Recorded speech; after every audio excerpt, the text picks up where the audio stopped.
my God, it's so hot outside. To the Atheist Mobile. Catch.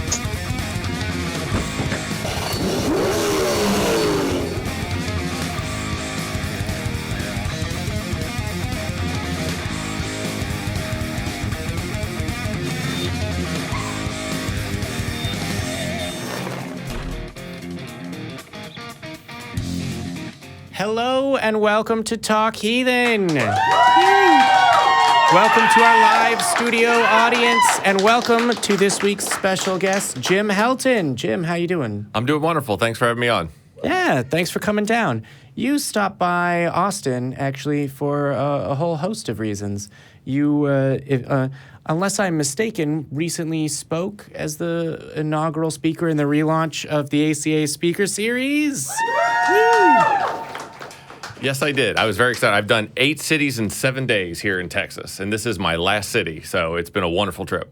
Wow, that's usually the number of days and events is opposite. Yeah, number of events was about 12. Wow. All right. You work harder than I do. Are you looking for a job? We're looking to hire here. No, actually, I'm good. I am the national field organizer for American Atheists. So. Cool.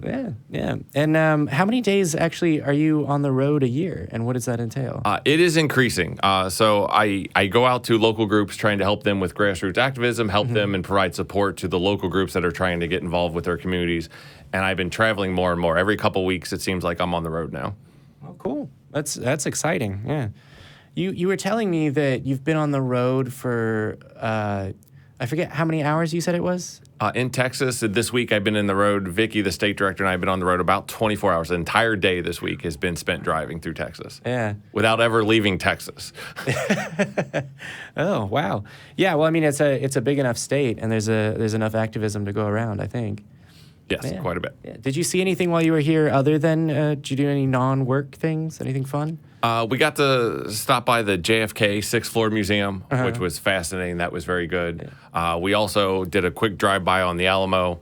In addition to, we saw a few museums along the way and actually saw Texas does have science. So that was pretty cool to see. Really? Where? Tell me. Wow, I mean, you did a drive-by on the Alamo. Didn't it get shot at enough? Or is the... No, that's all we had time for. So it was just a quick drive-by, no guns involved. All right. Well, that's good, although probably legal in this state at this point. But, yeah.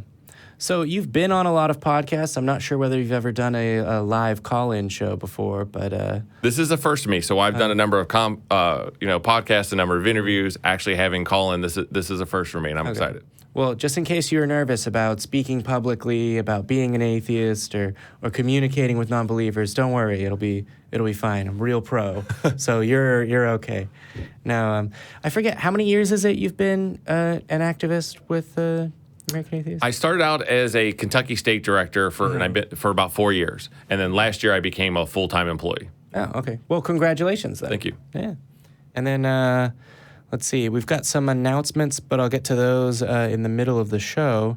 And until then, I think we're going to start with calls. Let's start with Doc in Los Angeles.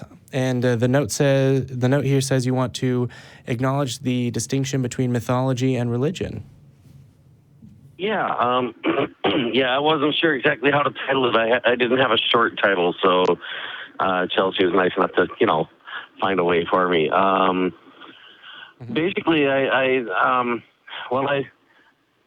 heard people call in to this show. I've seen, come across discussions elsewhere where some people consider themselves religious. They say that they have a religious belief system, but when they get down to the details, they're not really talking so much about beliefs in the sense of actually believing that something is true, as they're talking more about tradition and finding truth within things that they don't believe to be totally true, like finding a moral lesson in the story of Rumpelstiltskin or something to that effect. Okay. Do they actually use Rumpelstiltskin as an example? No, that was my example. But I'm talking about, like, for example, some of the dharmic religions, the polytheistic, they've got all kinds of stories about, the different gods and stuff like that. Some of the people believe that those are true stories, and some of them don't believe they're true stories, but still consider themselves to be of those religions and casually use the word belief or believe in reference to how they feel about such things. But really seem to view them more as mythology than as something that's entirely true. Well, I can say I agree with them that it's mythology rather than something that's entirely true.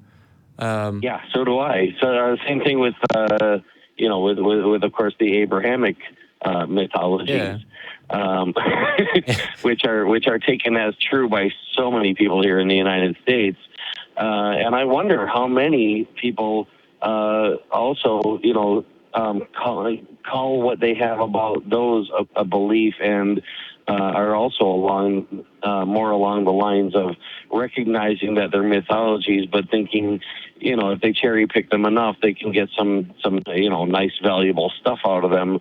And because I have noticed some people do recognize that they cherry pick and, that they throw away the bad stuff and keep the good stuff. Other people are completely oblivious to the fact that they cherry pick. And then there are those people who just won't cherry pick. They insist that it all has to be true. And, if you point out to them what kind of evil stuff the Bible says their God has done, then they're like, well, then it must have been a good thing when he did it. Yeah, we get a lot of those calls. Yeah, I mean, it's certainly true. And you've said that that's true for some of the dharmic religions as well. We don't get as many of those calls on the show, and I don't bump into as many people that believe that. If you do, call in. The number you can find at the bottom of the screen is 512-686-0279. But yeah, I'm not sure. Jim, do you have a lot of experience with? I mean, all the religions are mythology. The challenge becomes, and most believers will agree, all other religions are mythology. It's getting them to agree that their religion is no different than any others. Yeah. And that's where the challenge can come in. It's more a matter of the viewpoint of what the person calling it something is coming from, whether they're coming from the perspective of seeing it as more likely true or more likely made up stories. But in a lot of cases, though, I think it is, and correct me if you think I'm wrong, in a lot of cases it does seem to be a matter of what's more likely as opposed to what is definitely the case. Although there are obviously some people out there who are adamant that it has to be their religion's way, that it's an impossibility that it could be anything else.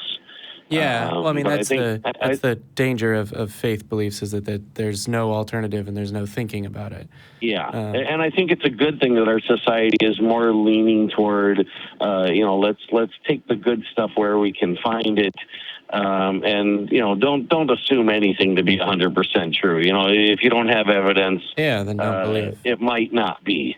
I think when we engage in any of these conversations, the first question we should ask is, what is our goal? If we're talking to somebody about mythology and they think that their religion is true, is our goal to win the argument? Is our goal to look smart? Or maybe perhaps our goal, they're so deep in their belief, is just to plant a seed of doubt.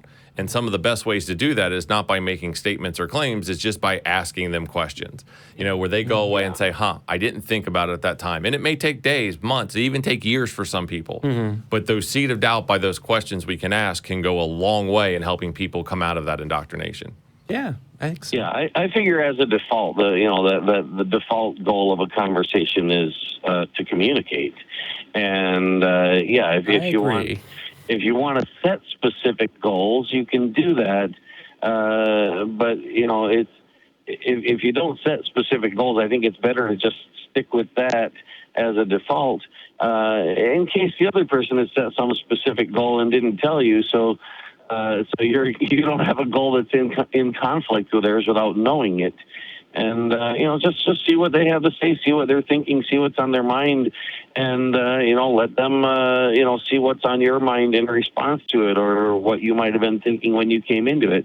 And it's, the same as parts of a human brain talking to each other. That's how a human thinks. Parts of humanity's brains conversing with each other is how humanity thinks, and that's what makes us bigger than the individuals. So what gives us the potential to be something more than the single unit. Yeah, I agree. I think that organizing in community is an important aspect of human life. Well, I hope that you find community and have good conversations, but I think we're going to let you go and move on to other callers, Doc. I appreciate it. Yeah. Thank you very much. Nice talking to you, Dex. Thanks for calling in. I realized that I haven't asked you about your deconversion story or what led you to being a professional atheist activist. I'd like to blame my wife and say it's all her fault. So what happened was I, growing up as a kid, I was in a bubble of Catholicism and everybody did it. And while I questioned things and I thought it was horrible and it didn't make sense, that's just what you did. And then we were getting married. It was important for my family to get married in the Catholic Church, so I did. My wife was raised by her grandparents, and they grew up on an Indian reservation. So all she knew about religion was white people have crazy religion, stay away from it. So, if you asked her, do you believe in God? No. Are you an atheist? No. Who's Jesus? And she'd be like, I heard that name before. She had which is really weird growing up in Kentucky. Mm-hmm. So she's a team player. She's doing the conversion to Catholicism to marry me at that time. And the priest is explaining the Holy Eucharist to her. And she looks the priest dead in the eye and says, you want me to eat who and drink what? And she was dead serious. And at that time, I looked at the priest and said, we believe some crazy things. And that started my seed of doubt. And I never recovered. And, it went from Catholic to Christian to deist to agnostic, eventually to atheist by reading, Dawkins, Hitchens, and actually researching the Bible. But it was that moment where my wife started asking questions. And she was one of the few people. And the priest was so nice to her. He was absolutely wonderful. He was like, Chrissy, you don't have to come back. We're not going to convert you. They were just very nice. We'll marry you in the church. There will be no mass. But they actually invited her not to come back to any of the classes because she was asking questions that they couldn't answer. Yeah. We're going to invite you not to come back because you're making my job too hard. Yeah. Well, that's interesting. Yeah. And then you said when you first engaged with atheist activism was the Reason Rally, I think, in 2012? Yeah, that was I met Edwin Kagan, the legal policy director, at just a pub, and he said, go to this thing like the Reason Rally. And I came back like a lot of people, all fired up, all motivated, wanting to change the world and do all these things. But I didn't know how. And so, how could I have effect on the community and the world around me? And I said, I can start in my own backyard. I can affect my own city, my own school. Let me start there. And so I formed the Tri-State Freethinkers with a business plan to affect change and to create a true sense of community using the ACES program, which was activism, community, education, and social. Yeah. Eventually, it grew to the statewide, multiple states, and then eventually pitched the idea to American atheists to spread grassroots activism around the country. Well, that and the organization you founded has become sort of successful without you, which is probably bittersweet, but... Yeah, the Tri-State Freethinkers, we built it as an organization, not just about me or just about one individual, which a lot of groups, when the leader goes away, it goes away. Yeah. My plan is to step down as co-president by the end of the year, and I am fully confident that the team of people in the Army of Volunteers, that it's going to continue to thrive. And that's probably my proudest moment, it's going to go, it is this thing. It wasn't about me. When originally my wife and I co-founded it, it was just us. Yeah. And now there's 2,700 members meeting on average 25 times a month, affecting their community. What we're probably most known for is, adopting the highway in front of the Creation Museum and Ark Encounter, and then ultimately protesting the Ark Encounter with the Genocide and Incest Park banner directly in front of it. Yeah, your story is pretty amazing, actually. Thank you. Legit jealous, as the youth say. But yeah, no, I mean, there's probably, I don't know how mixed your feelings are about, the organization that you founded and and have raised is going off to college or whatever the equivalent is. It's not sad. It is a proud moment. Just like when I see my kids doing things, like I want them to get older. I want them to do the things. It's a very proud experience. I don't get sad. I want it to get older, mature, and sit back 20 years from now and it's like, I started that, and then, and while I can say I did all these things, I can't wait for 20 years from now for them to say they did all these things on their own without me. Like this is a true community. And I think that'll kind of be my legacy, hopefully, of building this thing that can work without any one individual. So you'll be the guy at the, whateverth anniversary celebration. Well, back in my day, there was no community at all, and then I founded a group, and now look, here you are. And the biggest thing we're doing as we roll this out is getting atheists to show up for equal rights. Yeah. And we did that by redefining what is an atheist issue, because that seems to be an argument in our community, a huge argument of when groups want to take on something, they're like, oh, that's not an atheist issue, that's not what we're about, that's not what we're founded on, and the ultimate outcome is inaction and nothing.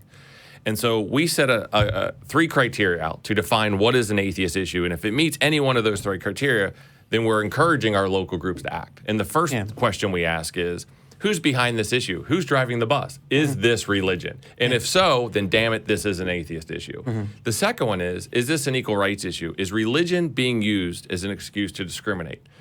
Now, with those first 2 statements, think of all the issues that come to mind. We're talking about comprehensive sex education. We're talking LGBTQ rights, women's rights, abortion, science and history, the death penalty, dying with dignity. The list goes on where religion is on the wrong side of every one of these issues, and we must show up to combat it.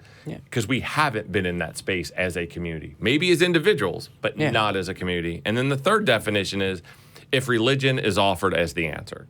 So, when I signed up for American Atheist, it was to pitch these things. Never did I think I'd be talking about the weather and guns. Where senators are saying we must pray for rain, or, if we want to stop a hurricane, we need to ban the gays and abortion.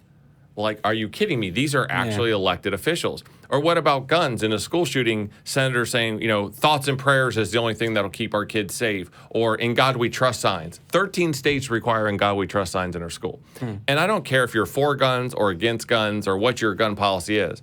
That's not what I'm saying. What I'm saying is we need evidence-based programs. Can we agree as an atheist community that thoughts and prayers will do nothing? Can we agree that a placard in a school that says in God we trust will not keep our kids safe? And that doesn't matter if you're pro-guns or for guns. But when our legislators speak out, there's no way I can keep track of every idiot that says one of these things. It's overwhelming. But as a local community, our local communities, not only can they, I would say they should speak out and hold their legislators accountable for evidence-based programs on all these issues. Yeah. Well, it's a strong message, and I plan to give it the largest megaphone possible. We appreciate that greatly. Yeah, and to that point, earlier today when you gave your talk, we recorded it, and when we know how that's going to be published, you will hear about it, fans of this show and members of the atheist community, local and at large. Excellent.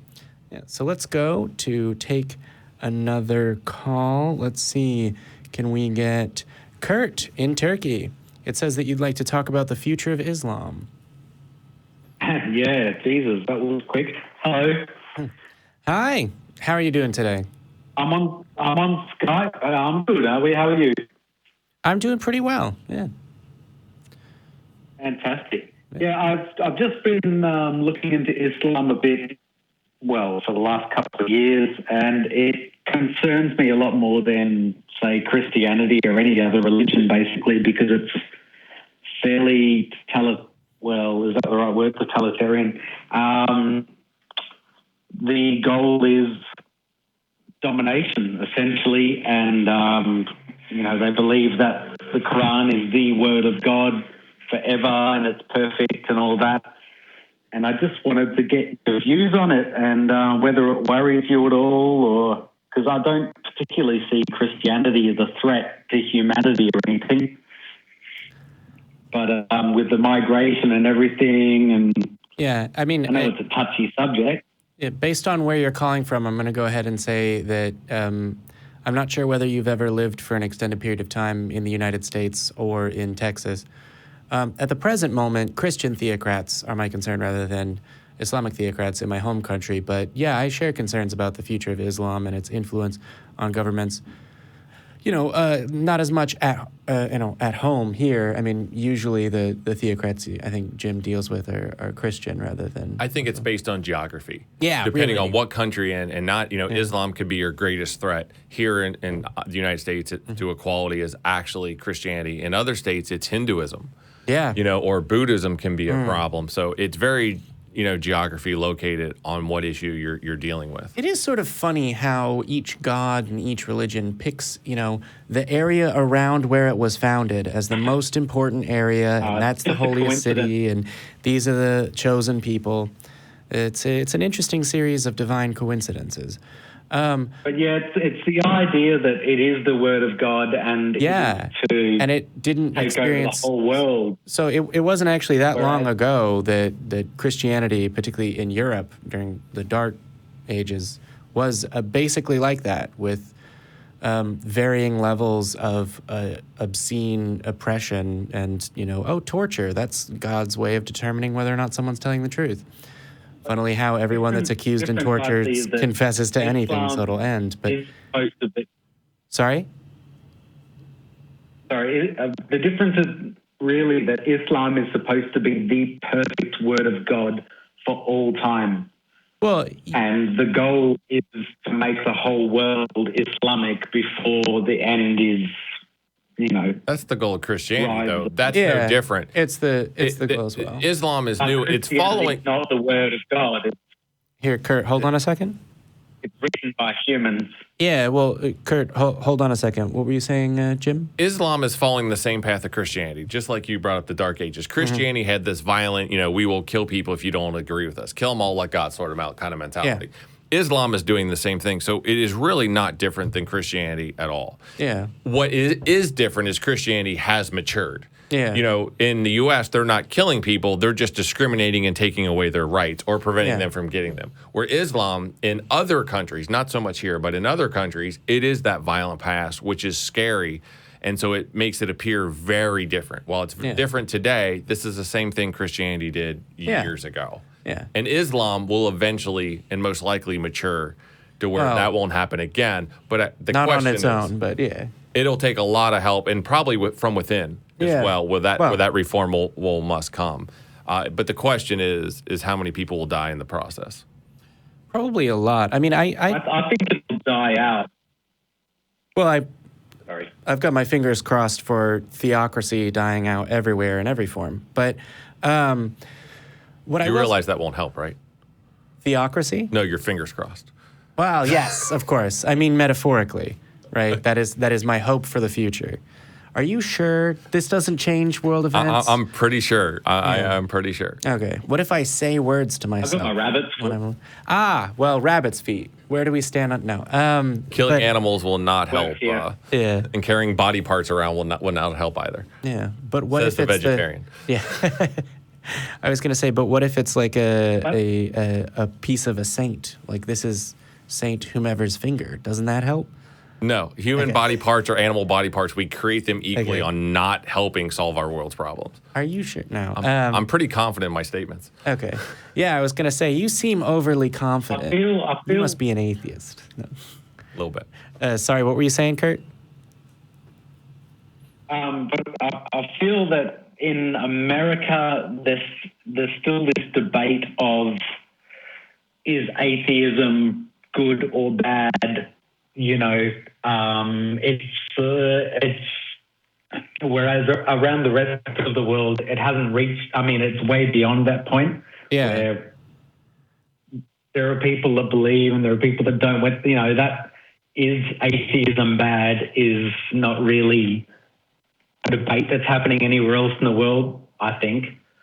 Well, I would say we're in the early stages of that in the United States because there's some, I would almost say that we're in the stages before that because there's still people trying to tell us what atheism is that are not atheists.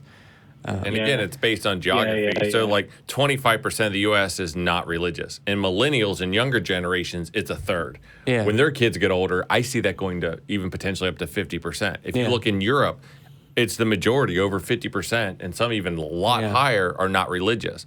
But then if you go into some of the states in the Middle East, countries in the Middle East, you can be put to death just for saying you're an atheist. They still have blasphemy laws. So again, it's very based on geography of how atheists are viewed. And I would say that blasphemy laws, to varying degrees, exist in Europe. And then, I mean, not explicitly ones, but there's laws about, well, you can't say something based on how offensive it's found, generally in society. And then there's pushes, particularly in the Scandinavian countries, by people that have recently immigrated there to have explicit blasphemy laws.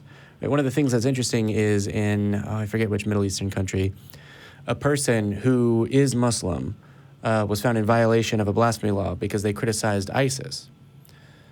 Even though the government and the country is officially in opposition to ISIS, because criticizing the views of ISIS was seen as criticizing the views of Islam, because while they do different things, the stated religious point is not very different at all. And one of the things I will say is, at the present moment, sure, in the United States, you can't be killed for not being the right kind of Christian, but I feel like people are not sufficiently concerned about how close that is as a potential outcome if we don't stand up to be counted. I'm an Australian, and it's also, it's the borders are the ocean, so it's still a long way away. But Europe's got its problems, and we're about to, well, not we, but the Idlib province in Syria is about to be invaded, and they're potentially, it probably won't happen, the borders are shut, there could be another wave of migration going through. Well, and immigration brings with it. It was a lot of. So I was just going to say, immigration brings with it cultural clashes, but I mean, the vast majority of Muslims are not extremists. I think the low estimate for the number of non-extremists I disagree. Is 85%. But the majority of, as far as what they do, as far as what people believe, it's a lot higher than I think the average person believes, right? The number of Muslims polled worldwide that when they're asked, is there any circumstance where the targeting of non-combatants is acceptable to defend Islam, it's always acceptable, it's sometimes acceptable, it's never acceptable. People oftentimes when they're counting extreme statements will say, only the people that say it's always acceptable to target are extremists. But if you count the people that will say ever, targeting non-combatants is the definition of terrorism. If you count the proportion of Muslims worldwide that say, well, sometimes it's acceptable, the numbers are alarming. I don't have them memorized, but... And if you look in the U.S., we are way more likely to be killed by a domestic terrorist. Yeah. A white male in the United States, we have very different problems. Than Islam. But yet we spend all this money on foreign terrorism, but we refuse to look, and you just look at the way we look at things. When there's a shooting or something happens, they look at, if it's a white male, it's a mental health issue. If it's somebody of color, or if it's overseas, then it's terrorism. Like they're not viewing this as domestic terrorism. They're not viewing it the same way. No, not at all. That is happening in Canada and stuff like that, though, where someone will kill other people, scream Allahu Akbar, and then the media reports it as, we still have not decided what the we don't know the reason behind this. Yet they would quote something from the Quran, and it seems like a giant cover-up, essentially. Well, and this has happened a lot, actually. Yeah, I would discourage the notion that there's some kind of conspiracy, but I would say there's a growing community of activist ex-Muslims, and the thing that they say always is, no, don't say that insulting Islam is the same as insulting, for example, an Arab person or a person from the Middle East, because there's a difference. Right? No. I would never. No. I know. But I think that what I'm saying is that they would agree with you that there is a misguided notion. It's not universal, but there are people who are not close to the issue, particularly in the United States, because lots of people are not close to any religious issue as it affects our politics, which is frustrating, but ending because of the current political climate. But there are people that are not close to the issue that say, oh, the people that oppose Islam or Islamic ideas are all racist. And the reason they do that is there are people that oppose Islam, Islamic ideas, and anyone that is brown because they are racist, right? I have personally heard the statement, well, no, we have to ban Muslims from coming in because they hate us because we're white. And so that statement exists, and those people exist. But there are also people like me where it doesn't matter what color a person is, if they're willing to kill non-combatants for whatever reason, religious or otherwise, I find that a problem. And to kind of go on to that, in Cincinnati, we bring in an ex-religious speaker, ex-Jehovah's Witness, we bring in ex-Mormons. It's no big deal. We brought it, and no one cares. We brought in the ex-Muslims. And the community, some of them lashed out to say we were discriminating against and we were like, no, we do this all the time. And they're just two people sharing their personal story, of how they were Muslim and what happened to them. And they were powerful stories to how they became atheist. And we had to tell them, watch the videos. And then call me if you have a problem. But there was backlash on that one. No other ones. But on that one, you see that backlash, and that's true. We've seen that around the country. Well, I feel like a lot of it is misguided but well-intentioned. There's a lot of issues of racial injustice that are coming to a head in our country right now, and no one wants one of those issues to be, well, any person of color, even the Muslims, to be a statement that is ever deemed acceptable, because Muslim is not a race. Though there are people that are mistaken and believe. If I became a Muslim right now, my race would not change. No, it wouldn't. And I would say that you have unsupported conclusions about the existence of a God, regardless of what color you were. If you came to a conclusion I believe was unsupported. But yeah, it's an interesting and somewhat. It's a tough one. Yeah, it's divisive, but I think probably it's just where the Overton window is, misunderstandings about what this means. And in particular, the people that are driving the opposition, that are driving the bus, are religious and misguided. It's a shame that those two things often go hand in hand in politics, but at least in the United States. Even I was looking into racism, race today, and I mean, there's no genetic difference between all of us. We're all got same genetic. Race is not a scientific concept. It's a social construct that has divided our species it's extremely tricky. Yeah. Well, I mean, that doesn't mean that racism isn't real and doesn't exist at all. It does. It's just the problem is that it's extremely tricky. Sorry? No, it's just an extremally tricky thing. It really is. Politically, socially, religiously, visually. Depends on how simple you are, I suppose. What? Okay. Well, I mean, to be clear, where the barriers between one race and another race have changed over the years, right? The reason that people in the United States say white instead of Anglo-Saxon, my understanding is they wanted to include. Eventually, they decided, you have to include the Irish so that we are still a majority. That's in quotes for people listening on the podcast. But it's an incredibly tricky and divisive series of social issues, and I'm not an expert. Though I've just spent 5 minutes giving my opinion as though I were. But that's the nature of the show. I don't know. Did you have anything else you wanted to say? You are also here with a microphone. I think if we just treat people equally. Yeah. That's really the simple answer, just to simplify it. We got to stop discriminating for people against any reason. And any reason. We shouldn't discriminate. If we treat people equally, the world will be a better place. Yeah. I agree. I'll finish here, but the Quran is supposed to be the perfect word of God forever. It has never been changed. And it teaches to kill all non-believers after they've given the opportunity to convert. It's convert or die. That's what it teaches, to kill homosexuals, to kill all of these people. So it's not exactly like Christianity or any other religion. Sounds just like it to me. Yeah, well, I think the difference is what the people who call themselves that are doing currently, right? The days of... Commandments from God. Yeah, there's a commandment from God in the Bible, in the Old Testament, to kill any man who lies with another man as a man lies with a woman has committed an abomination and is deserving of death. Not descriptive.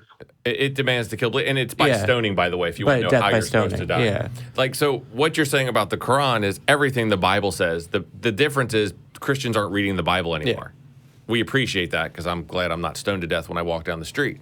Yeah. Where people in the Quran are now reading this and acting it out. And I think that's where you're seeing the difference. But if you look at fundamentalist Christianity, they are reading these things. Bible.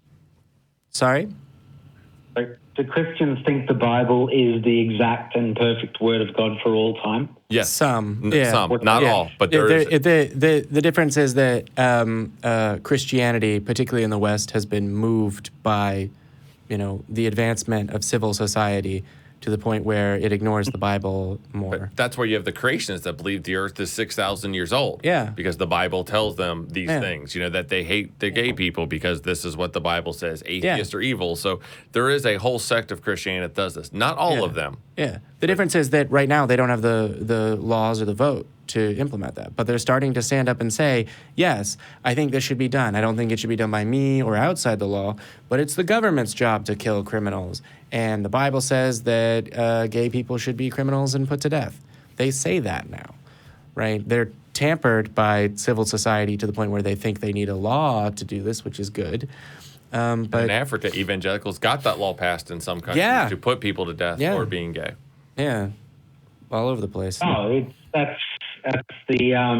ISIS were just going exactly by the book, essentially. When they threw people off the building, that was because they were gay. When they burnt them in the cage, that was because they were Muslims that attacked them.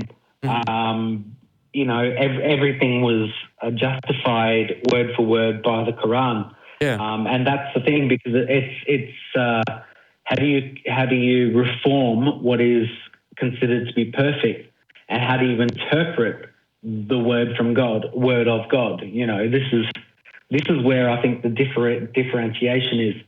But I don't want to. I'm not trying to incite violence or anything, or take this out of. Take your show out of. You know what I mean? But out of context. Christianity went to this thing too, where everybody did this. They killed everybody who disagreed, and eventually they didn't. And I think this is the path Islam will follow as well. Yeah, I mean, to be clear, it's going to take time. You ask, how do you reform something that's considered perfect? I don't aim to reform. I aim to deconvert. And to be clear, there's a rising tide of non-believers in the Muslim world that I think need our help and support. I was very concerned, and I've been reassured a bit lately that it probably will die in the next 50 years, but maybe I've been and you can help with that too much lately and scaring the shit out of myself. I'm trying. I'm getting involved. All right. Well, thumbs up for rock and roll on getting involved. All right. Cheers, guys. Love your show. Stay in touch and know that you're not alone in thinking that these terrible things are terrible. If that helps at all. Yeah. Thanks very much. Thanks for calling in. Thanks for calling in, All Karen. right. Yeah. It is interesting, particularly when there's callers outside the U.S. and sometimes inside the U.S. that say, no, Islam is a greater threat, right? And it's sort of like, okay, well, you can debate globally, whatever, but there's the expression, all politics is local. So there's very little that an election in Syria, for example, is going to affect my day-to-day life immediately. And this is where I agree and disagree on part of this is, in their country, Islam probably is the greater threat. Yeah. But when you start saying it's different than Christianity, no, it's like not. this is the same thing. You're not seeing that piece. But so I agree, Islam is a greater threat to them. Yeah. Have you seen to the point where the group hit the streets with a Quran and they start reading verses and got Christians to say it's horrible, and then they show them that it's actually the Bible? Yeah. I mean, it's kind of that same thing. Yeah, it's sort of like, this is horrible, and then you pull it, and then I'm sure they have come up with some apologetic. it's interesting. You get those conversations at the after-show dinners, which are here every week for free at 1507 West Koenig Lane at the Freethought Library.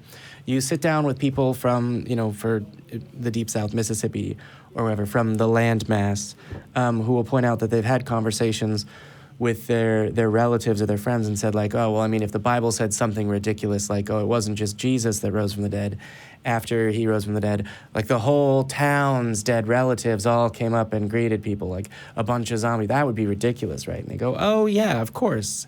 And then it's, well, let me show you this passage right here in the Bible where it says this. And immediately their friend and relative goes, well, let me explain to you what was happening there. So when it says this, what it means is, and it's sort of like less than 2 minutes ago, you were saying that this would be ridiculous and that the Bible didn't say this. And now you have an explanation for what the authors meant and what God's words were that you didn't know a second ago.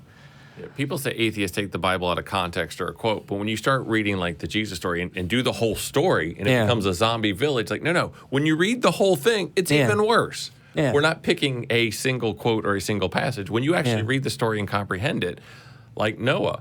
The story of Noah we're taught as kids. This is great. Right. You have animals in a boat and Noah. And it's like, this is a story about genocide and incest. Yeah. Who thought this was a good idea? Yeah. Who thought this was a good children's story? And who thought it was a good family fun day for a park? Like, who really thought this through? Yeah.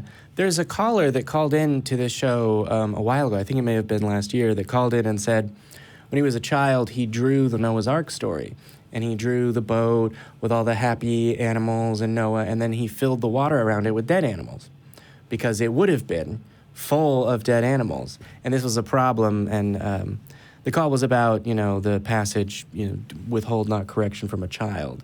And so that was not something that went over well with his preacher of a father, but it's sort of, no, you lose your belief or your membership in Christianity by putting the Bible in context. When you read the book, I've joked, because there's a book I recommend called A Manual for Creating Atheists by Peter Boghossian that's great. And when I say, oh, have you read, A Manual for Creating Atheists? More often than not, the person hasn't heard of it. And they say, oh, do you mean the Bible? And it really does work that way. It's, there's a Mark Twain quote to that effect as well. And then here, I'll finish flapping my gums for this amount of time, but there's a Mark Twain quote that's the surest cure for Christianity is reading the Bible.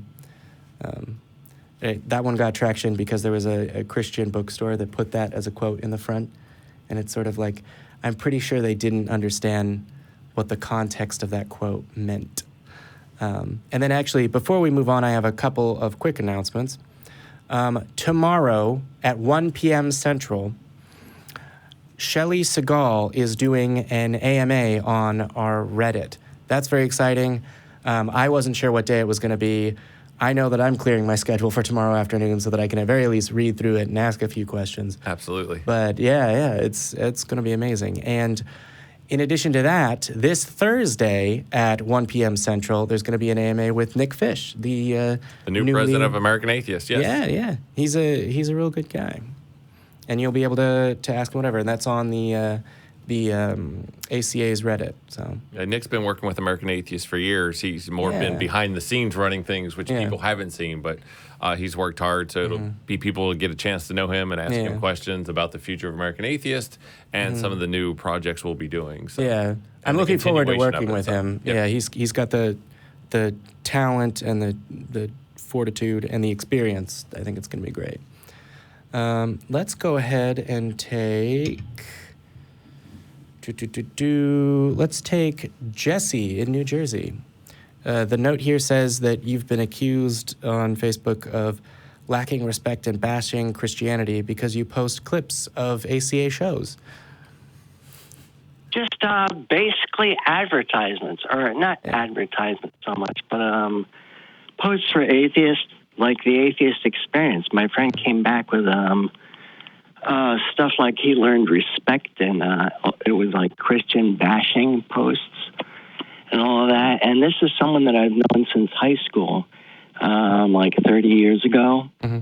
And I don't know. I just, he said that you complain about religious people constantly shoveling their beliefs down your throat. And I said, yes, I do. I have a problem with the oceans of religious reminders I see, yet you begrudge me the few drops of atheist views I post. Yeah. And then I said, it reminds me of 2 Samuel 12, where the person with many lambs has a problem with the person who has only one. And I said, but it shouldn't take an atheist to remind you of a fable from the Bible. Yeah. Well, it often does, actually. Like that. And what's that? It usually takes an atheist to remind Christians of what's in the Bible. At least that's my experience. Yeah. Mine too. Exactly. And it goes on, and I said, just stuff like religions try to take credit for things that are just plain common sense and decency. Thou shalt not murder. Yeah, and how people confuse morality with religion all the time. Mm-hmm. Because morality is just an innate sense of common decency. Yeah, social species. A rational consideration of the consequences of your action, which I've heard Matt say all the time. And religion has nothing whatsoever to do with the origin of that, presuming there is one. Yeah, well, I would say the origin of that is humans being a social species and living and having a language that these things can be communicated in. Of course. Let me take this opportunity to say thank you for posting the clips of our shows. And unless something has changed, we still have our T-shirt challenge, or rather our Talk Heathen poster challenge, where you can go online, get a copy of our poster with the number to call our show, and post them. And the person who posts the largest number in a week gets a Talk Heathen T-shirt. So send those in to mail@talkheathen.org. But sorry for running over you, Jesse. Yeah, it's frustrating to bump into people, Christians and non-believers alike, that think that talking about the issue is somehow insulting in and of itself. I know that you say that a lot. It goes to privilege. I always say the worst thing you can do to a Christian is treat them equally. They hate that. Taking away privilege is not discriminating against Christianity. Yeah. And Christian privilege has been pervasive in this country, and we're taking it back to eliminate that, to treat all people of all religions equally. Mm-hmm. And we're going to have a fight on our hands, but we're winning. Yeah. I hope so. Yeah.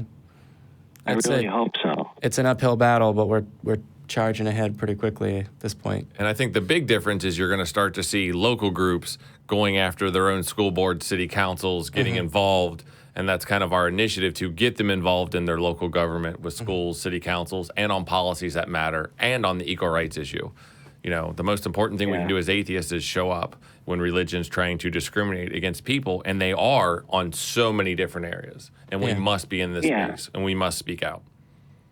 And that kills me, though. I mean, he's trying to talk to me about respect. In the meantime, atheists aren't getting any.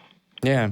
It goes back to, I respect you as a person, but I don't respect your belief or bad ideas. Yeah. And I said that with my friends. They go, you need to respect my beliefs. And I'm like, no, I don't. I don't respect bad ideas. And they get a little shocked, but I make that very clear. I respect you as a person. Yeah. I'm not calling you bad names. I am not saying anything personally. Yeah. But your belief system is a bad idea, if you want to boil it down simple. And we shouldn't respect bad ideas. No, yeah. And I mean, I get along well with my family because I respect them as people, even though a majority of them are still Christians and still attend church. The book that they use as divine inspiration is full of not just genocide and incest, but all kinds of terrible, sexist, unequal ideas that are terrible. My vocabulary is limited today, but it's terrible. Yeah. Well, some of the most wonderful people I've ever known in my life are very, strong believers in Christianity and very devout Christians. And I mean, they are wonderful, wonderful people. And there is no possible way that I would ever take them out of my life. But it's just that the religion absolutely is, I despise it. I set a rule with my family that went pretty well, because my sister would get upset with me, or certain relatives would get upset with me because I would be talking about atheism. And so what I said is this: I don't need to bring it up, and I won't bring it up. I can talk to you because you're my family, But if you bring something up, I will not let it go unchallenged. Yeah. And so yeah. I've had some very good conversations with my family because of this, and other family members have learned very quickly to avoid the subject like the plague, and we get along fine because they won't bring it up because they can't handle it. But I don't get upset. Yeah. I understand it. I am just talking about a few things. But it's up to them if they want to engage, because I am always happy to engage. But if they don't want to, that's fine. But don't say stupid things. Like I'm going to pray for you, or, whatever they may be talking about God and Jesus. And I'll be like, yeah, that's not true. Yeah. Right. Don't open up the floodgates. But having that conversation with your family to set that groundwork ahead of time to avoid a fight where they get upset, I think goes a long way. Like, hey, I know this bothers you, but also understand if you say this, we don't. And just setting that groundwork. And it could be different. Whatever your rules of engagement are with your family, as long as everybody knows or your friends know. Yeah.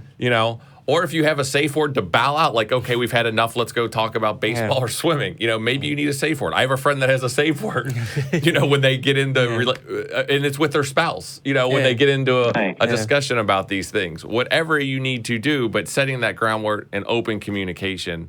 And don't, and most people only want to engage in a few minutes when they say something, not for hours. Yeah. Well, I'm sure on the show, we do this for hours. We are gay, but most people want a couple-minute conversation, then they want to move on. Yeah. And I think we need to respect that as well. Yeah. I mean, recently, a close friend of mine I've known basically my whole life asked me, like, I've been meaning to ask you, and I know I can ask you because we're friends and you're not going to be offended. Why do you do this? Why do you think this is important? What's wrong with agnosticism? Don't you think that Catholics are more likely to be insulted than Christians because of all the scandals in the church? It was difficult. I think I avoided telling them no, because this has been happening for decades now, and no one...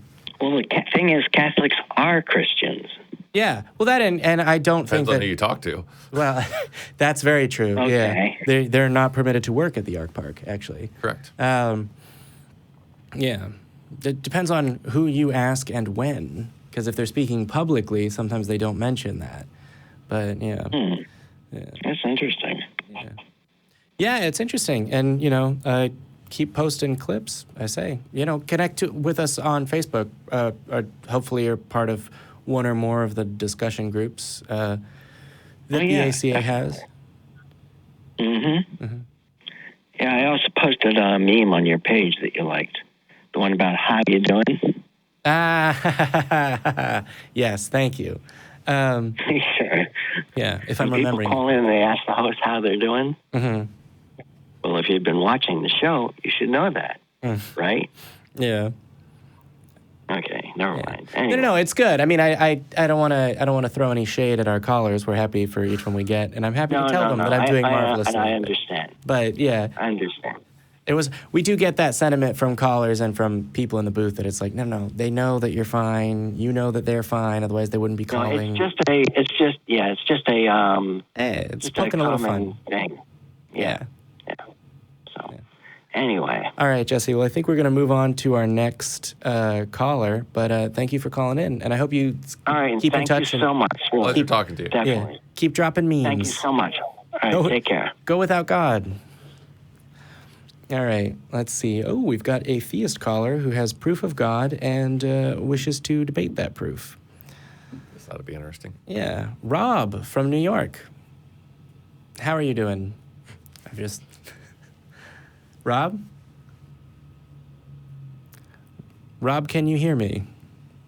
Well, I think we may have to put Rob back on hold. That's a shame. So the proof of God is nothing.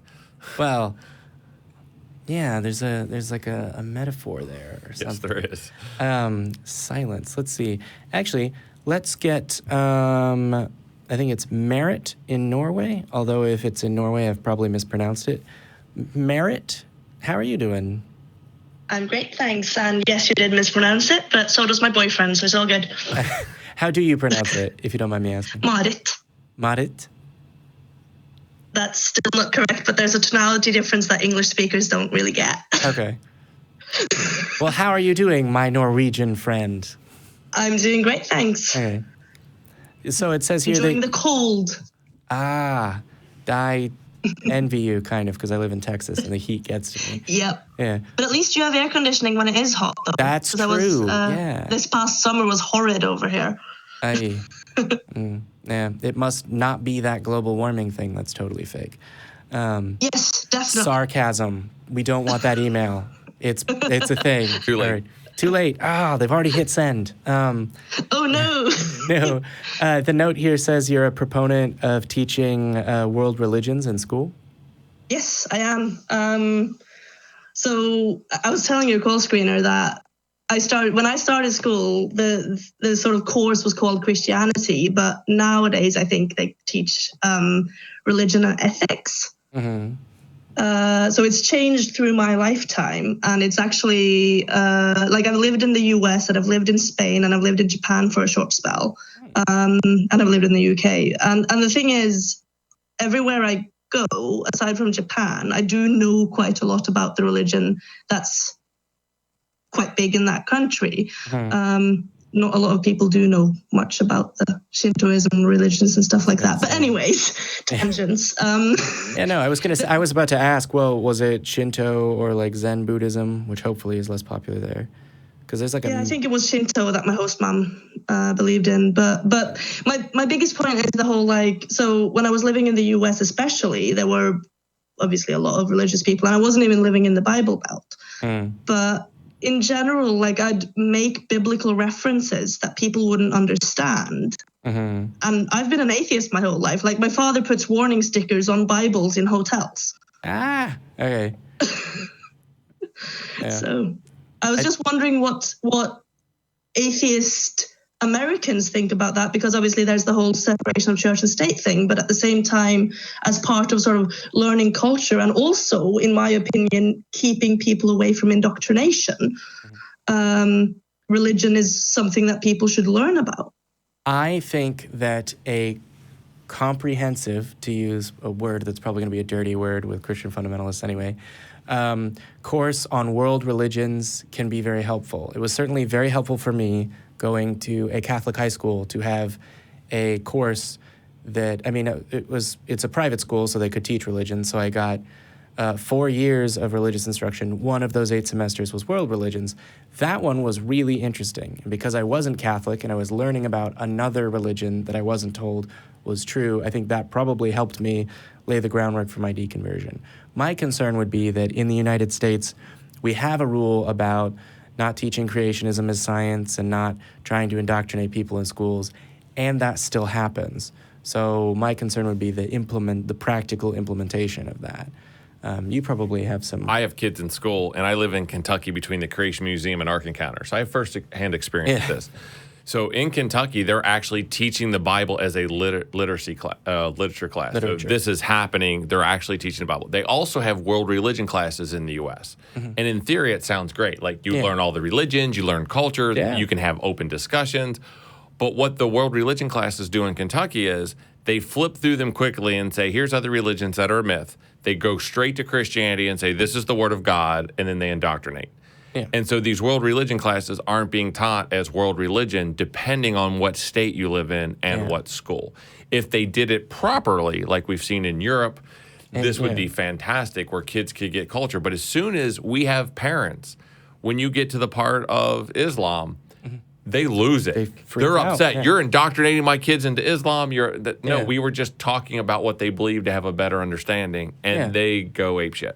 Yeah. They are super upset. So we do semi-teach a world religion class, but it's basically as a ploy to indoctrinate kids into Christianity is what it's used as. Another one of those. Norwegian teachers do that too. Yeah. My parents basically told one of my teachers off when I was younger because one of the answers was because God loves us. But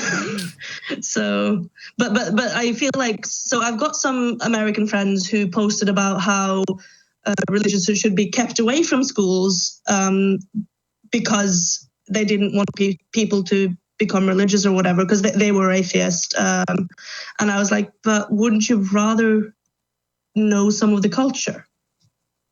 But that's not what's being done. If that's what it was, yes, I think I would, I've exposed my kids to world religions. Yeah. And I think that's great if our schools did that as that. But that in practice, that's not what's happening. Yeah. And that is the biggest issue we have. And until we can get a true separation of religion and government, I'm somewhat against doing it until we're sure that it can be done properly. Then I would love to see it in the classroom. I think it is a good idea. It's funny you're mentioning the separation of religion and government, because in Norway, shops aren't allowed to be open on Sundays for supposedly religious reasons, even though it's open on Sundays leading up to Christmas. And we've got Life of Brian was banned when that came out, but the blasphemy laws have been sort of taken away a bit. And up until very, very recently, we had a state church, but we're still quite secular, which is strange. Yeah, you have the inverted situation. You have a country with a history of religious laws and a population with a history of being secular and advancing that way. And in the United States, we have a country with a history of secular laws and a population with a history of being overtly religious and going in that direction. So I think we may pass each other in various ways as your government becomes more secular and hopefully ours returns to... I know that crossing my fingers doesn't do anything. It's an expression of hope. I'm going to call you out every time. Every time, yeah. I don't knock on wood either. When I'm not here next episode, I'll call in and be like, hey, I saw you. Yeah, on the topic of Life of Brian, so my boyfriend's name is Joseph, and my name is sort of, it's derived from the biblical name Maria. So I'm very much sort of working towards, if we ever have a boy, we name him Brian. Yeah, well, I mean, go for it, right? I heard... Just to show people that we aren't religious. Yeah, I heard earlier this year that the song Always Look on the Bright Side of Life from The Life of Brian, which is a fantastic movie and a fantastic song. You should see it. It'll probably be one of the first, if not the first, movie shown at an ACA event when we get those going. But the song Always Look on the Bright Side of Life surpassed in popularity whatever the old traditional religious song to be played at funerals was in the UK, right? Like that became the most popular song that people requested to have played at their own funeral, which... That's amazing. It's awesome, right? I mean, that may be the strongest argument that I've ever heard to move there. But yeah, it's an interesting world we live in because, I mean, there is also the rise of like fundamentalist organizations in ostensibly Western countries, Turkey and that. And they're targeting our schools. I mean, that's really ground zero of the LA Times reported in the 1990s, the Christian right hijacked over 2,000 school boards. Yeah. You know, and we're here in Texas, and where Texas goes, the rest of the schools go because they order the most books, and everybody follows. And you know, my child was taught that the Constitution of the United States was founded based on Moses and the Ten Commandments. Yeah. In a top school in Kentucky, and this is all around. Yeah. They're infiltrating schools. There's another one in Ohio. They're doing this test. Like, you know, are you a good person? How can you improve yourself? It's a big motivational self-improvement type class and test, and which is great. However, if you mark the part like, do you have religion, and you mark no, it gives you a bad grade as a person. And this is what they're teaching our kids in our public schools, that you're bad for not having religion. Yeah. And I'm going to go ahead and bet that Pastafarianism wasn't on there as a religion. No. But see, I actually had to explain at my Norwegian school what that was. Yeah. I think we've ordered the hard copy of the Gospel of the Flying Spaghetti Monster for the library, but it hasn't arrived yet. So I have mine. Lovely. Yeah. Kind of want that now. Copy. Yeah. It's available online. So. Well, in any case, thanks for taking my call. Yeah, thank you for calling in, my Norwegian friend, whose name I have trouble pronouncing. And for the record, I never mispronounced her name. That's true. That's true. Well, see, the only person when I was living in the US who didn't, like, inadvertently call me Nightmare, because if you pronounce my name and try to roll the R too much, it becomes the Norwegian word for nightmare, was my math teacher, who then moved to Chihuahua, Mexico to be a missionary. Oh. So, swings and roundabouts, ups and downs, right? Yep. Got the name correctly, missionary.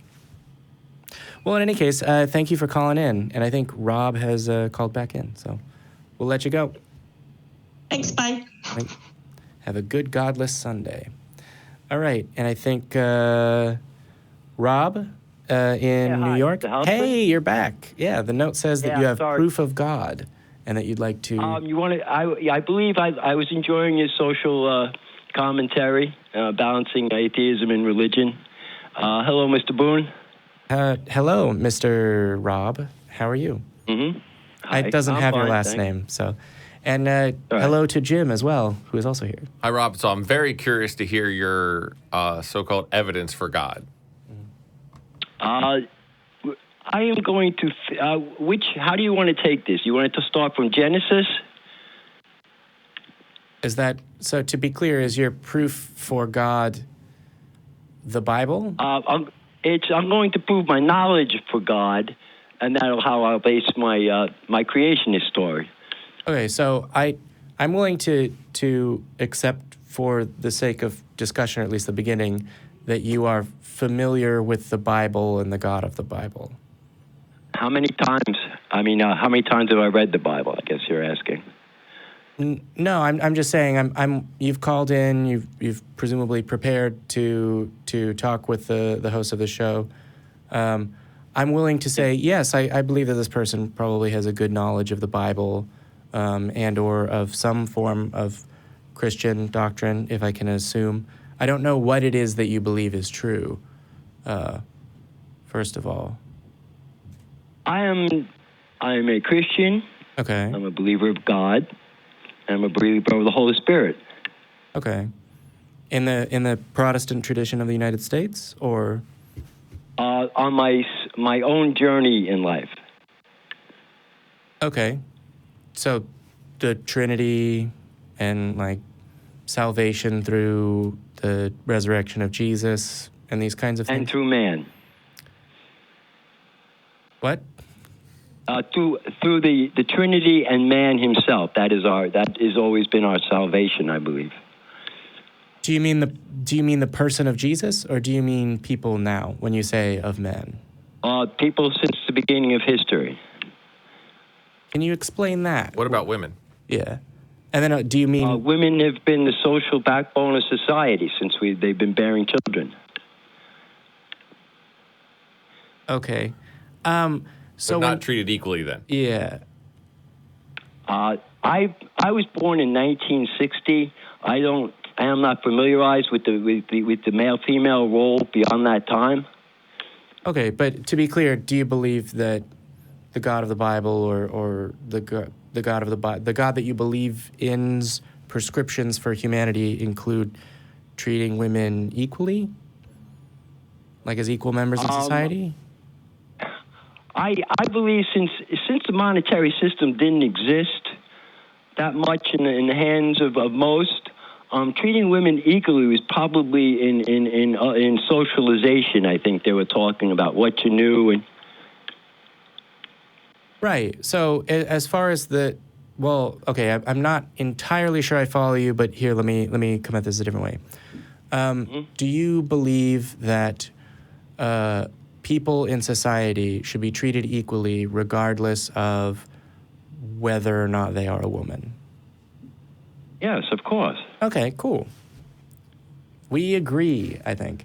I'll do my best not to speak for you, Jim, but I'm pretty sure that... I'll agree with that statement. All right. I was a little bit nervous there for a second. No. Why? No, I'm joking. So do you have any evidence beyond quoting the Bible as evidence? I mean, the Bible is not evidence for God. So beyond the Bible, we're familiar with what it says. We're familiar with the creation story. Beyond using the Bible as a quote, do you have evidence? That's what I am curious to hear, and I'm sure some of the listeners are too. The historic evidence is always present in the books, but the evidence I use as historical, I will use as my belief in the future. So, just to be clear, the evidence that you're using to demonstrate that the God of the Bible is true is in part the Bible, in part historical documents, and in part what you believe about the future? Yes, they tie into one, and that is the predictions of the Bible. When you say evidence, Quran, Moses, not Moses, yeah. Wait, when you say predictions of the future, yeah, when you say evidence, is this seems like something that I would a basis upon which there is nothing I would believe or conclude. Certainly not anything supernatural. I didn't want to go into the past. Okay. Well, so do you here? Well, let me see if I can sort of get to the meat of the issue. If you'll follow me here, Rob. Yeah. Good. I think I know the answers to some of these questions, but I don't want to mischaracterize what it is that you believe. So here, walk with me. Do you believe that a God exists? Yes, quite frankly, I believe in a heaven that is a universe unto itself that we do not live in.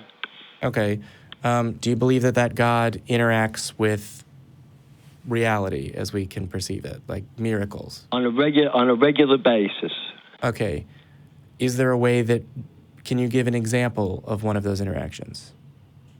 The part of your conscience that when you're thinking you're going to do something you shouldn't do, that kind of taps you on the shoulder.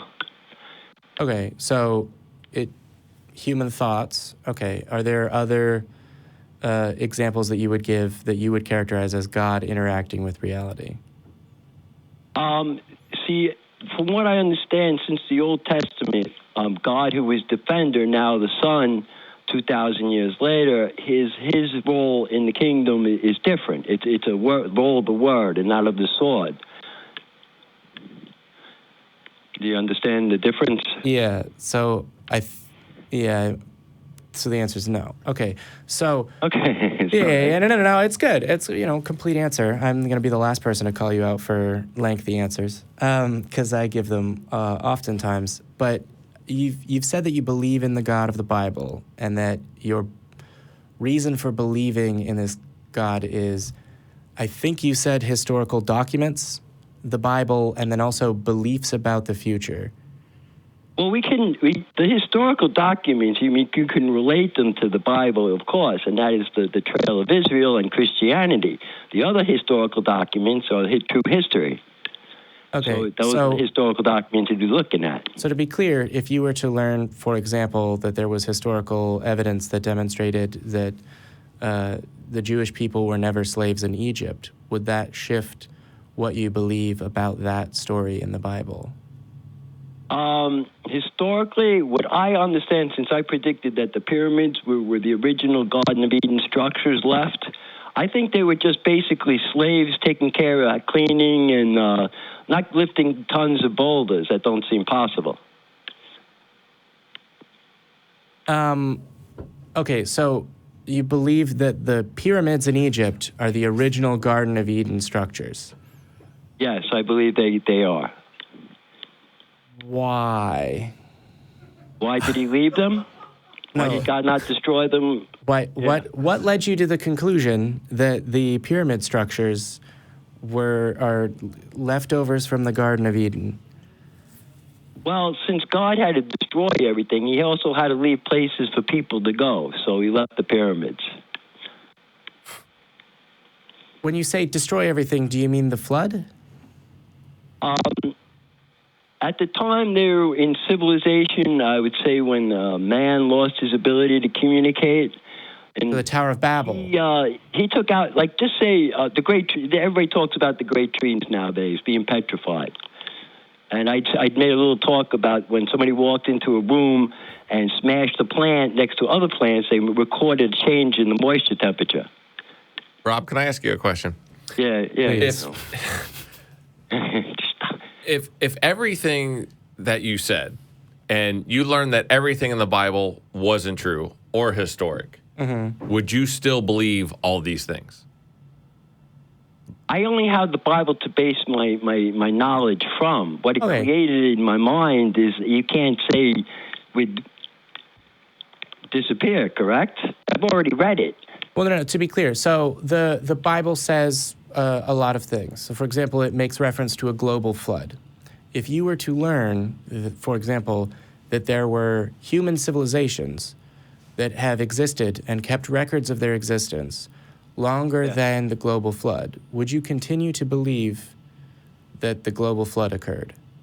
I suppose I didn't ask. I don't believe it. I believe. Yeah, I was going to say I didn't ask. Yeah, sorry. Yeah. So First of all, can I ask a question? Yes, of course. Statement? In the Old Testament, God explains himself as being very mysterious.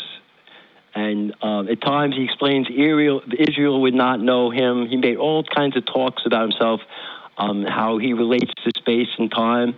And that is why I was given the message that in Noah built the ark as showbread, and God killed the tribes around them because they were going to attack. Okay, Noah. so to be clear, do you believe that there was a global flood? No, I do not. Not before, I forget, the Neopathic age. So you don't believe things in the Bible? Appeared. You believe things in the Bible aren't true? I am giving the Bible life where it doesn't have it before. I am pulling two sides of this conversation into the talk. So, are there stories? Are there things written in the Bible that you believe are not literally true? That are like metaphorical. Do you believe that there's anything in the Bible that's metaphorical rather than factual, like a way for God to teach a lesson? No, I believe Jesus walked on water. I believe God separated the sea to destroy the army of Egypt. I believe Moses went up into the mountains and God appeared to him as a tower of flame. Okay, so do you use in your day-to-day life, when you're coming to conclusions about things that are true, do you use evidence outside the Bible? I'm a painter. I'm a musician. I drive a car. Okay. In your day-to-day life, for example, when you're coming to conclusions about things that have happened in history, right? So you're from New York. So when at a certain point you've heard the the history of the United States and its founding, do you believe that those events occurred, right? Like the people landing at Plymouth Rock and all these historical events that we have records of? I don't listen. This is undocumented, but let's change the subject for now. I'm not going to go there. I think it's historical context. I have to say this like this: is written by an author who is actually writing about a civilization, but he is only one writing about many. So to say that I differentiate from the stories, no, I don't. Rob, here's the problem I have. You're using the Bible and saying this, my God's true because the Bible said so. But this is what every religion claims. Yeah. You have not made any argument that would prove that your God is true and no others. Because Islam would say, I have the Quran, this is what the Quran says, therefore my God's true. The Hindus would say, I have the Bhagavad Gita. Like you're giving nothing new that wouldn't prove every religion. Because based on your logic, if it's in the Bible, then we would have to say all religions are true, which they can't be. Right. Do you see? So this is not evidence. This is not proof of anything. Do you understand why that would? You want physical proof, you mean? I would like good scientific evidence. So let's start there. So far, Rob, what we've heard is these are things in the Bible, and that's why I believe they're true, right? Is there a reason that we should treat your claim differently than the claim, these are things that the Quran says, and therefore they're true? I cannot give physical proof. I cannot give physical proof at this day, unless you wish to take a geographical survey of the world and see how the religions are doing in each country. Okay. Because every country does have a religion. But I think you hit on something which there is no physical proof. Like you believe, and that's why. And that's kind of our stance is there is not evidence for your God existing. You believe it. I don't deny that you believe it. But there's no evidence for it. How about the success rate of organizations? Say charitable organizations, youth groups, any organization that's faith-based, AA. What is the success? Are they better than yours? Given the recent a little bit of proof. Given the recent rise and success rate of secular and atheist organizations in the United States, one of, if not the most religious country in what's called the developed world, given that success, and given the success of Scandinavian countries and Japan when it experienced its post-World War II boom, countries that are ostensibly and far and away secular and non-religious, given their success, would you find that a persuasive reason not to believe that your God exists? Once again, I'd have to rely on statistics. Right now, since the suicide rate is so high in countries, I would base everything upon statistics. If that is, it's not high in the Scandinavian. The only thing that could prove is a number, I would do that. But your argument where you brought up alcohol is sign that God is real. And so to be clear, really quickly, Scandinavian countries are doing very well and have done very well. If you looked at those statistics and saw, wow, countries that are not very religious tend to do better than ones that are.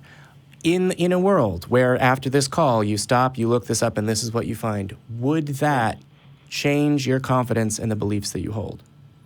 No, I would not. Since I'm aware of the Scandinavian countries, I'm aware they've been settled, and they generally stay within their borders, and they are people unto themselves. They have not had the influx that this country has had, Europe has had. I'll give them a beautiful place to live, just to say that's because they've been there for generations. So a moment ago you said, well, here's some evidence for the truth of my God, the success rate of charitable organizations. And I said, okay. That was your counter, yeah. Yeah, my counter was, look, there are successful organizations, charitable and governmental, that are not religious. And you've said that wouldn't persuade you. And the religious organization you mentioned was a complete failure. You give me the chance to think up fast. And the reality is, Scandinavia is a well-established country that's in a remote region that people have been living there for hundreds of years. They are an established community. Thousands. Yeah, I agree. And I feel like if you look at the activity of humans in countries of humans, that's the best indicator of their success. But what I'm saying is, a moment ago, you were offering as what I believe you were stating was persuasive evidence. Ooh, what is the success rate of an organization, and what is the faith characteristic of that organization? And I've given you a counterexample based on that same argument. Do you think that is a good way to determine what is true or not true? I would still base the numbers. And once again, I'd have to know how many people are Catholics, Protestants, Israelites, Muslims in those Scandinavian countries to see how well it's doing. To say it's totally secular, I don't know. Okay, so if you were to discover that it were, right? So right now you have a level of confidence in what you believe. And we've asked you for evidence, and you're offering evidence. Yeah. If you come to a conclusion based on evidence, and you re-examine that evidence, and you find that it doesn't support your conclusion, in general, is that something that leads you to change your mind? I don't have the office to do that. If you guys could show me the numbers that you propose are offsetting what I'm proposing, I would be fine to change my mind, but you'd have to present the numbers. Okay, so if you saw the evidence, it would be persuasive, even though I admit that's a cumbersome task to gather that data. Sure. So in general, right, because originally you said the reason that you believe in the God that you believe in is the Bible, right? Correct. That's the spark of life, the spark of imagination, the spark of freedom. Go ahead. Okay. Why not? Magic from a book. So,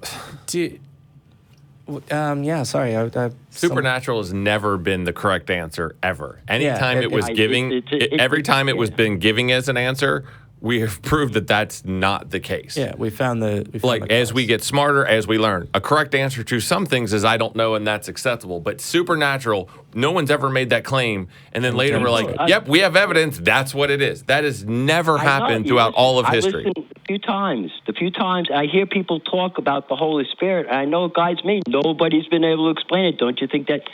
No, because you can't explain it doesn't mean a spirit did it. Yeah. So Rob, I don't know how it works. I cannot tell you. You have just made two statements that are contradictory. Go ahead. You've said it is the Holy Spirit and no one can explain it. In two sentences, Rob, in two sentences, you said here is an explanation and also there is no explanation.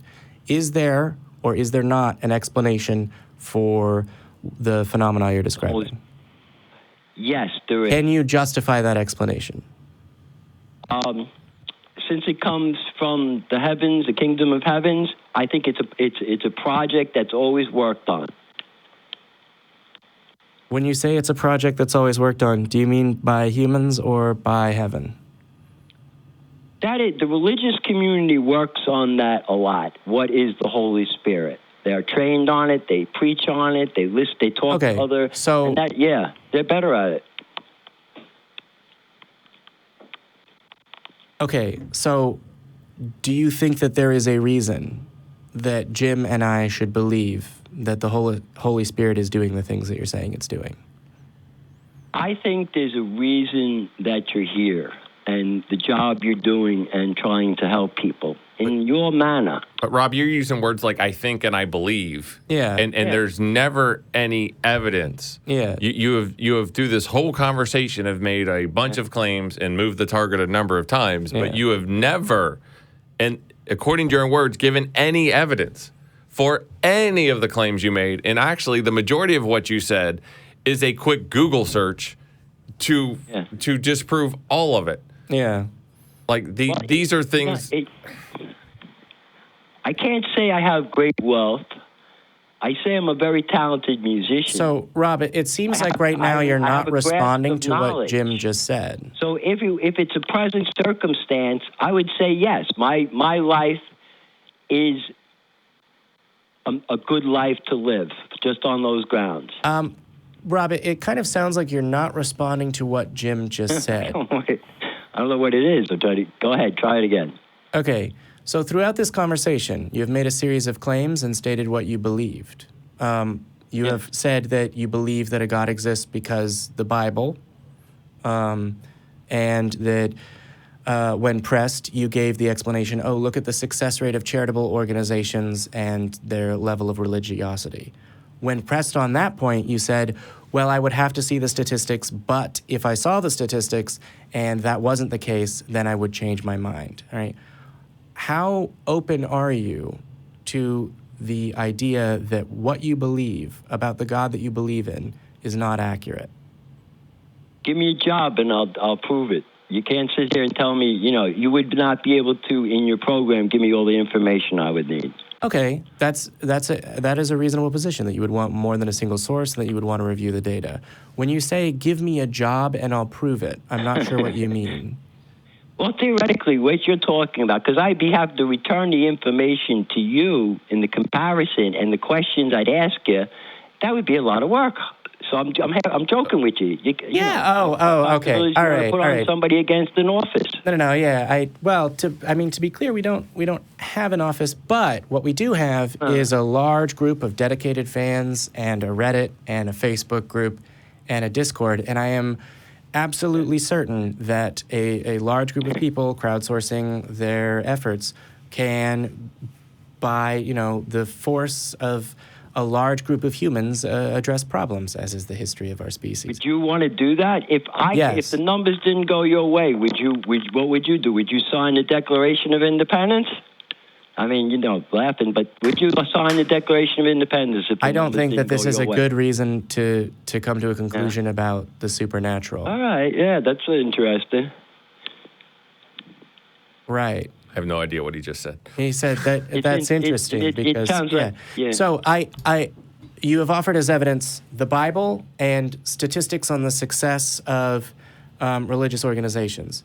To be clear, we could go to that topic. Yes, just on that topic, or you want to go political, or you want to go. You could go and take social. To be clear, issues, are we anything. still addressing whether or not the God that you believe exists actually exists? Yes. Okay. Through present day sources. What present day sources do you think we should use to conclude that a God exists? Let's see. What sources? What would we want? We could go with mental health. How about we can go with agriculture? What about mental health or agriculture would be persuasive as far as the truth of a book written almost 2,000 years ago? Okay. because some continents have not had the ability to read, they have not been taught to write and read, they lack spirituality that has been essential into taking care of soil. A common core soul, and unless you want to say that, you know. I agree. Education, not just literacy, but the spread of education, particularly of agricultural methods, helps alleviate poverty internationally. Is there a relation between that and the existence of a God? I have to say, because religion in Africa is so small, and they're always trying to say Bibles over there, the government doesn't use them, that you're going to have a mixed problem, because the spirituality is from one thing to another, to a different thing, to one warlord. The spirituality is not there because there's a void in that country. Yeah, but before I address that point specifically, are you willing to engage with our community online and find the answers to some of these questions? Yes, sure. Okay, Mr. cool. I would just like to address the point of religiosity in Africa. Africa is incredibly religious, and many of the governments in Africa are incredibly religious. The Lord's Resistance Army continues to be active in Uganda, and the word Lord in that title is not aesthetic. Excuse me, say that again? There are very, very religious people in Africa. There are a lot of very, very religious people in Africa. And the majority of them are Christian and Islam. Yeah, They have a common religion, or is it widespread? It's Christianity. Christianity and Islam are by far the largest religions in Africa. It's actually a place where Christianity is practiced on, I believe, the most fundamental level, right? This is in various places, people are burned and children abandoned in the street because the Bible commands that you shall not suffer a witch to live. I don't understand why that verse is being used or why it's being preached. Because they believe it's true and a commandment from God. Because it's written in your book. I don't think that necessarily you believe that part of the Bible is an instruction from God. I don't. But we're going into a continent that didn't even understand what AIDS was, because they could not understand. They did not have the education to discernment. Yeah, but when large groups of people do not have access to information, they don't know what that information is a statement that I can conclude about any region of the world. There are lots of some crazy, people have mental health problems to the point nowadays that they're killing other people. And it's being blamed on religion. What? That's always been the case. And to say it's all religion that the mind crumples and the soul is lost? No. I would say if someone made that statement, they would be making a statement that is not supported. Rob, right? here's the other issue I have. Is every time you make a claim, Jamie or I disprove and talk about the fallacies in your claim, how it's flawed. Yeah. So then you just make another outrageous claim. Yeah. Which we go in there that there's flaws and you're thinking that this does not disprove, and then you just keep jumping all over the place instead of acknowledging that, hey, this logic is flawed, that statement I made is not correct. Yeah. And then we have two things. First, I don't really understand how the South Africa could have a lot of reading material, because I hear preachers trying to raise Bibles all the time. And secondly, then I would divide the region. What side is the Muslims working on, and what side is being Christian and being supported by Christian? The Christian community, if you look, has sent manpower just going over there to take care of that country and help it stay on its feet. That is the support of the Christian community. Yeah, they're not supporting that community; they're harming it. And it was kind of racist of what you said. I mean. And problematic in so many ways. Africa is a very large continent. Huge. So is this one. Yeah. So you include North America, South America, and the Americas, and and China. Africa is a large country that hasn't been able to develop beyond its needs. Development on the continent of Africa has been, relatively diverse, divided amongst the various countries on it, right? There's certainly a difference between sub-Saharan Africa and northern Africa. You could point to the fact that there isn't an abundance of beasts of burden that are easily domesticated there in the same way that there was in China and in Russia and in Europe and in the Americas. As a reason for that, you could also point to a history of colonialism, and you can also point to the persistence of superstitious beliefs that hinder an understanding of the natural world. So, Rob, are you claiming that Africa would be better if it was more religious? Is that your claim? Beliefs? Sorry? The superstitions that you spoke of that keep out knowledge. Is it possible that Africa has a superstition and it made it difficult to get books in there? Or, the education... I'm unaware of any specific superstition about books. We're just trying to figure why Africa can't bring into its culture a new life of vitality and growth. The various cultures on the African continent, and actually I think we're going to have to bring this call to a close. I do want to stay in touch with you, and I do want you to call in again next week when my co-host is back. I think he probably has his own take on some of your... I appreciate that. But I'd also like you to engage online. And before we go, I'd like to just address some things about the development of Africa. I have a political bent and a particular interest in this area, so I will say that various political and social issues affect the development of name any country or region or society. Basically, the number one is not having stable governance.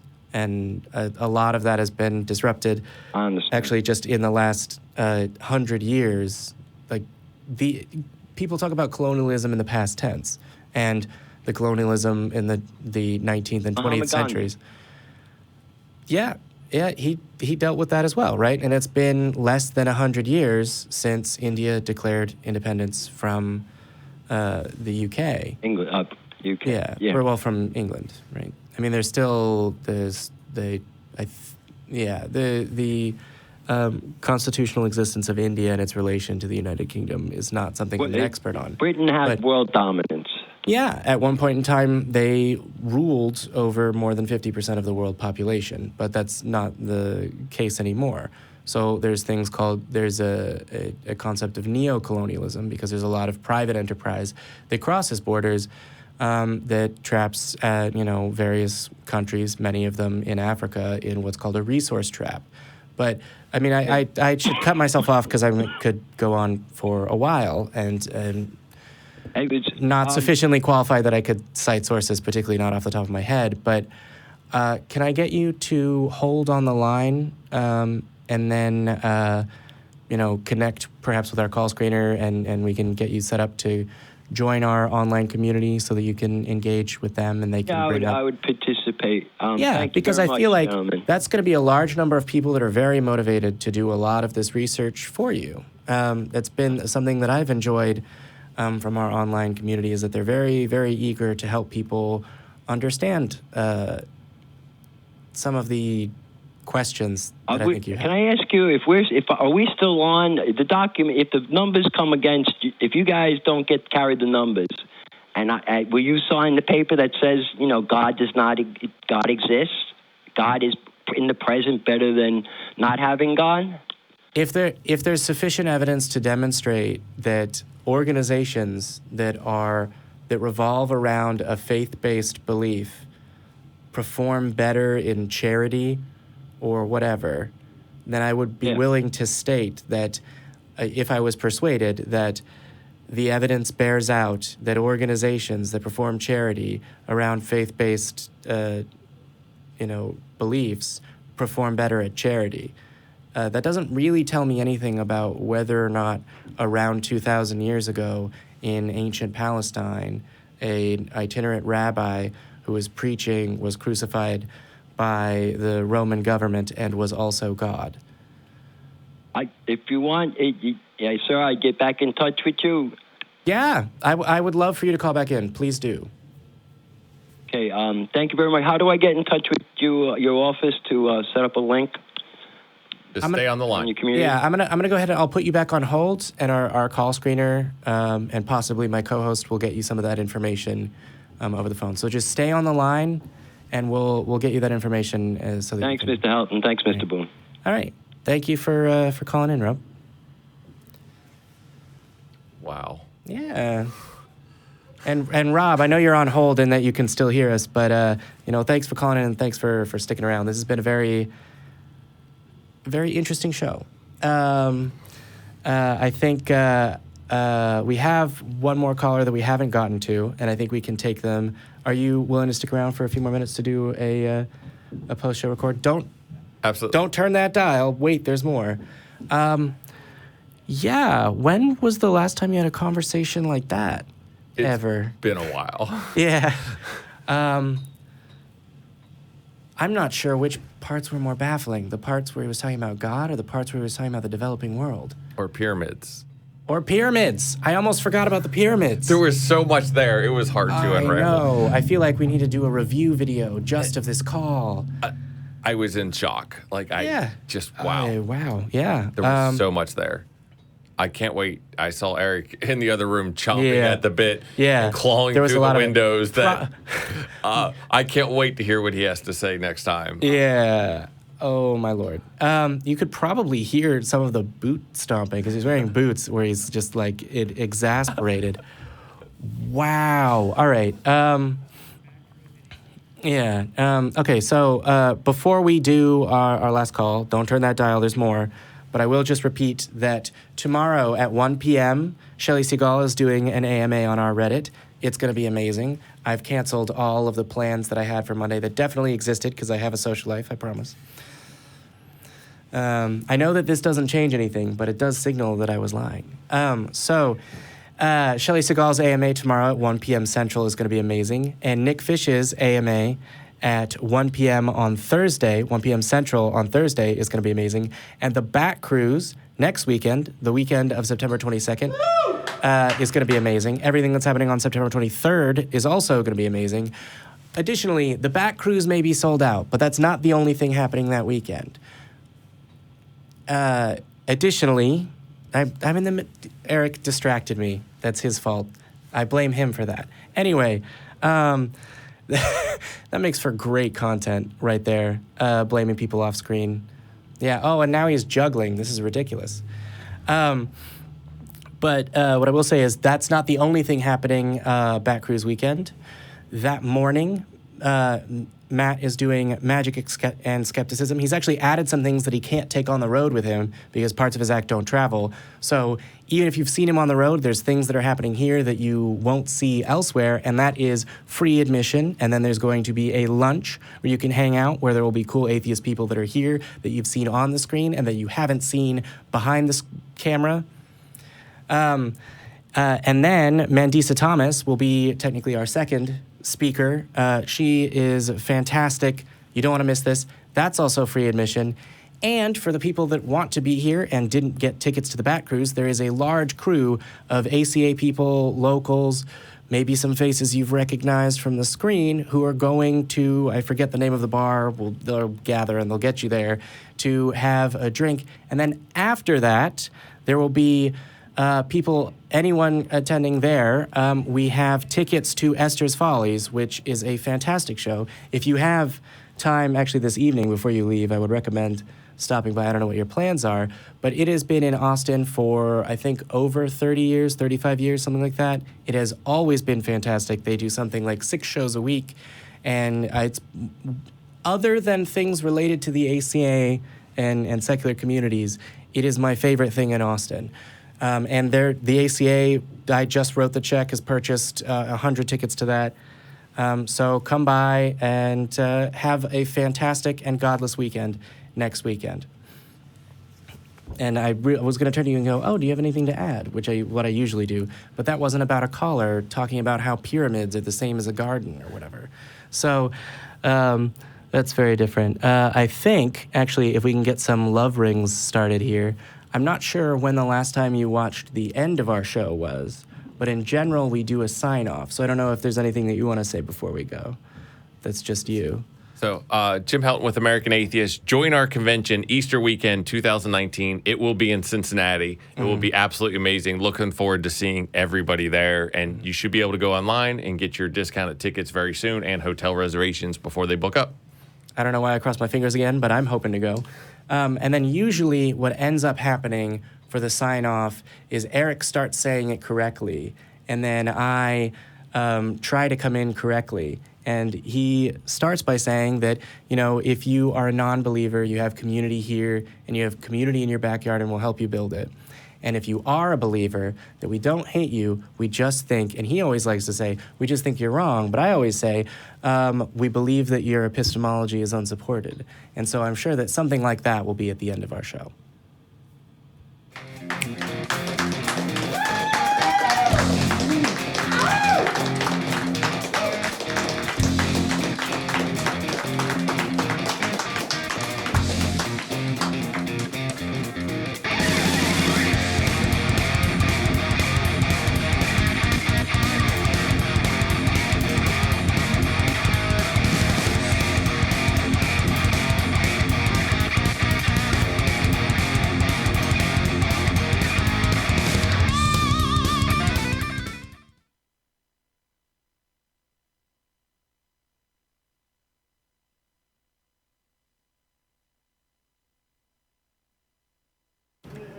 Hello?